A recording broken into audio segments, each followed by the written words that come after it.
As soon as we step outside our front door, nowhere is safe.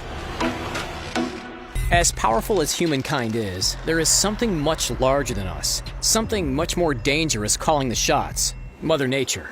Dotted across our great planet, you'll find hyper-radioactive islands, uncontrollable volcanoes spewing deadly blue fire, and vast regions so hot and so unforgiving that you wouldn't last a day. Take a look at the most dangerous places on Earth, but whatever you do, don't go visiting them yourself. As we peer down from above, this ghastly landscape may look like a satellite image of Mars, but we're yet to leave Earth. This surreal, eerie vista is Lake Natron in Tanzania. It's found in the northern part of the country, near the border with Kenya. Of the $2.5 billion spent by tourists in Tanzania every year, not a penny of it ends up here. Why? Because the lake is so dangerous that all living creatures turn lifeless just by coming into contact with it. A real-life Mother Nature kiss of death. Natron is a salt lake, meaning that water flows in but doesn't flow out, so it can only escape by evaporation. If high saline levels weren't enough, it sits below Old Daenyo Langai, a raging active volcano. For obvious reasons, swimming in this lake is strictly prohibited. And even if it was permitted, we wouldn't last 5 minutes with the foul stench of sulfur torturing our nostrils and the up to 140-degree Fahrenheit waters scalding everything it touches.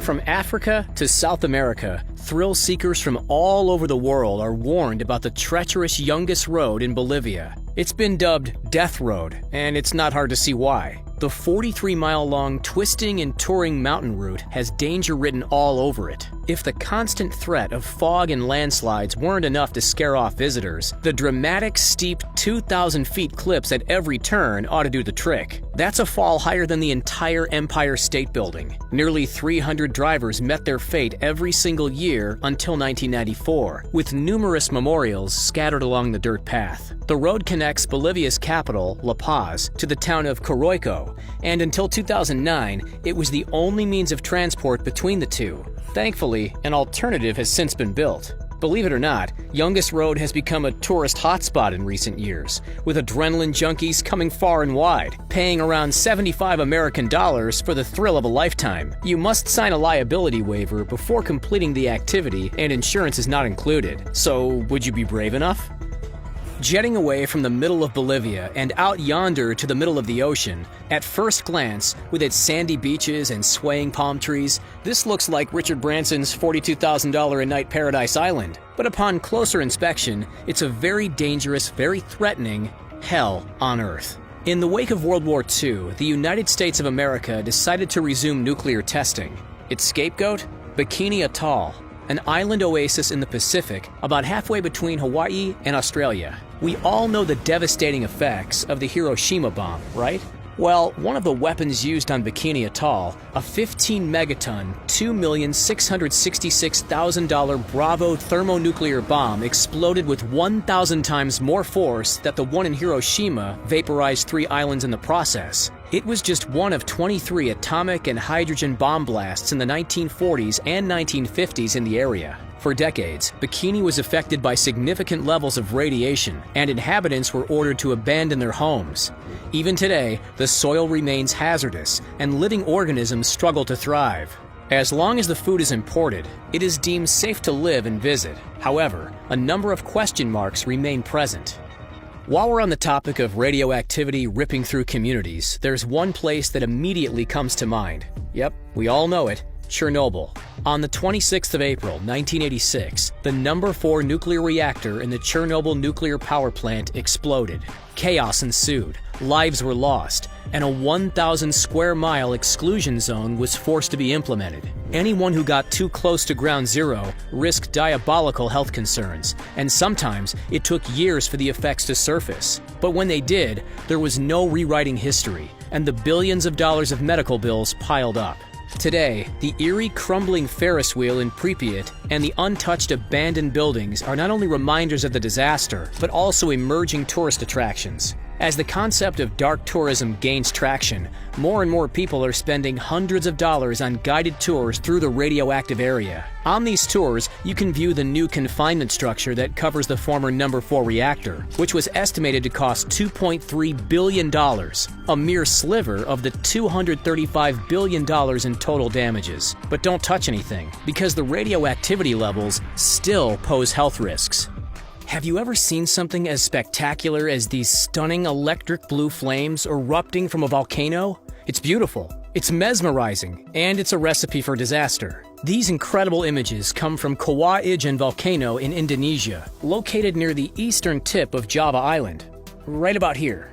By day, it's a uniquely colored lake worthy of a selfie or two, but by night, it's a raging, dazzling, and potentially harmful spectacle. This feat of Mother Nature is accessible for humans, but it's not easy. A 4-mile climb to heights of nearly 10,000 feet is just step 1. Step 2 is wading through the toxic sulfur fumes that reduce not only your ability to breathe, but also your visibility. The blue glow comes from the combustion of sulfuric gases. They emerge from the volcano at hell-like temperatures up to 1,112 degrees Fahrenheit. And if you get too close, well, we don't need to spell that one out for you. Indonesia boasts a list of natural sites, including Kawah Ijen, which rivals any other nation in the world, which is why their annual tourism revenue has broken the $16 billion mark. If you're heading down there, though, there are much safer hiking opportunities.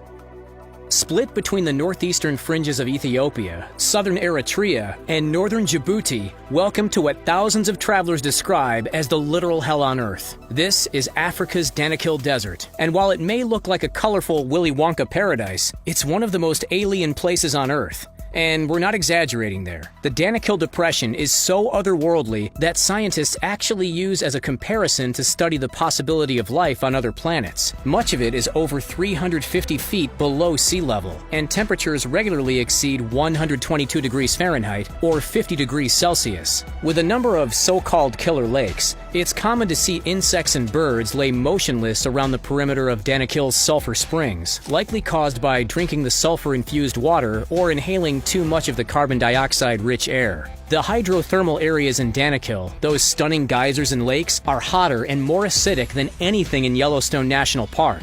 As if the immense heat, numerous active volcanoes, and toxic gas-spitting geysers weren't enough to scare you off, several incidents of violence involving tourists have been recorded over recent years. Still, tourism is increasing. Last year, income earned from tourism rose to $3.5 billion. As we leave the gateway to hell and venture back to the landlocked South American nation of Bolivia, we'd like to welcome you to the calm and picturesque Madidi National Park. Unlike some of the other spots we've seen so far, a swim in the water won't do much damage. The killer in waiting, instead, is the array of toxic plants. This national park is home to the most poisonous and aggressive flora in the world. For us, contact with any of the plants growing in this park can cause severe itching, rash, and dizziness. For smaller animals yet to adapt to the conditions, well, it can be a whole lot worse. Madidi is also teeming with parasites, meaning that a tiny wound could turn deadly in a short period of time if bad luck comes a-knockin'. The park stretches 7,336 square miles, or 19,000 square kilometers, from the Andean peaks down to the steamy Amazon, making it one of the largest protected areas in Bolivia. Guided tours can be arranged from hundreds up to a couple $1,000s, and trust us, you want an experienced guide by your side every step of the way to protect from the plants and wildlife. If that doesn't sound like your cup of tea, then stay far, far away from Ilha de Comadregrande, aka Snake Island. It's not just 4,000 of your average garden snakes either. This 43-hectare island, which sits about 25 miles off mainland Brazil, is the endemic home of the golden lancehead viper, one of the most venomous snakes on the entire planet. A human bitten by one of these reptiles could wind up 6 feet under in less than an hour. Yep, that bad. Thankfully, even if we wanted to get up close and personal with these legless demons, we're strictly forbidden. Only the Brazilian Navy and designated scientists from the Chico Mendes Institute for Biodiversity Conservation are allowed to set foot on the island. Prisons take the most dangerous elements in the world and isolate them in small places. Sitting in the middle of frigid waters on the San Francisco Bay, Alcatraz Federal Penitentiary was considered the prison of all prisons. It was a place where the most notorious escape-prone criminals were sent, and it spelled danger. Al Capone, Frank Morris, and the Anglin brothers, and thousands of other criminals face the potential wrath of round-the-clock armed guards, remote-controlled weaponry, remote-controlled tear gas dispensers, and 12-foot-tall razor-wire fences, $200,000 worth of steel bars, not to mention the water-based threat of hypothermia and sharks. This was the Supermax prison of its day. As a prisoner, there was no place on earth more feared than Alcatraz. In 1963, USP Alcatraz closed after 29 years of operation. Today, you can visit Alcatraz for about $40 and see the mind-numbing cells firsthand.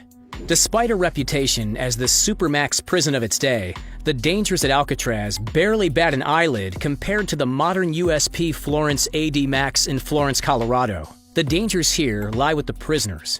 Its inmates are considered too dangerous for any other maximum security prison in the country. Notorious gang leaders, fraudsters, armed robbers, there's no rap sheet out of the question. The prison itself can cause serious psychological damages too. Inmates are subjected to up to 23 hours of solitary confinement per day, with a small 4-inch by 4 feet slit of a window the only source of natural light in the cells. The impenetrable facility, managed by the Federal Bureau of Prisons, costs $60 million to build. On top of that, American maximum security prisons can cost up to $100,000 per year per inmate.